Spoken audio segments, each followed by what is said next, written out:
OG Pawan Kalyan ఓజీది చిన్న glimpse release అయింది. నరుక్కుంటూ పోతానే ఉంటాడు. అసలు ఆ కత్తికి రెస్ట్ ఉండదు, ఈయనకి రెస్ట్ ఉండదు అనే రేంజ్లో.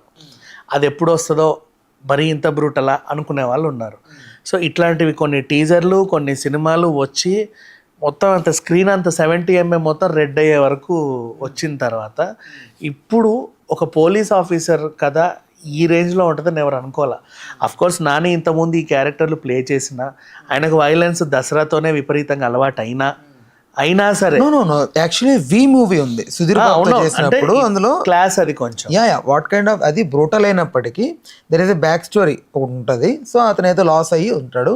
అయితే ఇక్కడ ఎలా చూపెట్టారంటే డైరెక్టర్ దాన్ని, ఆయన ఎలా చేశారంటే ఒక మర్డర్ జరిగి ఉంటుంది, చాలా ఘోరంగా జరిగి ఉంటుంది, బట్ అది నాని చేస్తుండగా చూపెట్టరు. దాన్ని ఫ్లాష్ కట్లో చూస్తే నాని చేశాడని తెలుస్తుంటుంది కానీ ఎలా చేశాడో చూపెట్టరు. బట్ ఇక్కడ హిట్ 3కి వస్తే మాత్రం లిటరల్లీ చేస్తున్నట్లుగా విజువలైజేషన్ చేశారు. యాక్చువల్లీ నాని అంటే అందరి ఫ్యామిలీ ఆడియన్స్కి బాగా ఇష్టం, బట్ ఇంత క్రూయల్గా, ఇంత దారుణంగా కృష్ణార్జున నానిని అండ్ మీ దసరా నానిని చూసిన తర్వాత నానిలో వైలెన్స్ అందరూ బీభత్సంగానే చూశారు ఆల్రెడీ.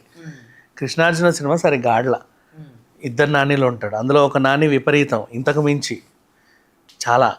కృష్ణార్జున నానిదే.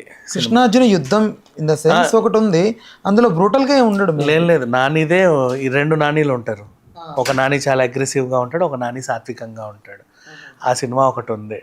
అండ్ జెండాపై కపిరాజు కొంచెం ఆ టైంలో అంత ఏదో ఉంటుంది అని చూపించినా అంతేం పెద్దగా లేదు. బట్ వైలెన్స్ అనేది నానికి ఇంతకు ముందు చాలా సినిమాల్లో అలవాటుగానే చూపించారు. బట్ ఇప్పుడు సైలెంట్గా ఉంటూ అంత వైలెన్స్ని చూపించాడు. ఇప్పుడు దసరాలో ఆ గెటప్ చూస్తేనే అర్థమవుతుంది ఖచ్చితంగా కొంచెం ఏదో చేస్తాడు అని. బట్ ఇక్కడ అట్లా కాదు కదా, చాలా డీసెంట్గా, క్యూట్గా, కూల్గా, కామ్గా ఉంటూ అసలు అర్థం కాదు ఆయన వచ్చి అంత కొడతాడు అని. ఆ కొట్టించుకునే వాళ్ళని చూస్తేనే వాళ్ళ మొహాలు ఒక రకంగా ఉన్నాయి, పెద్ద పెద్ద విలన్లాగా.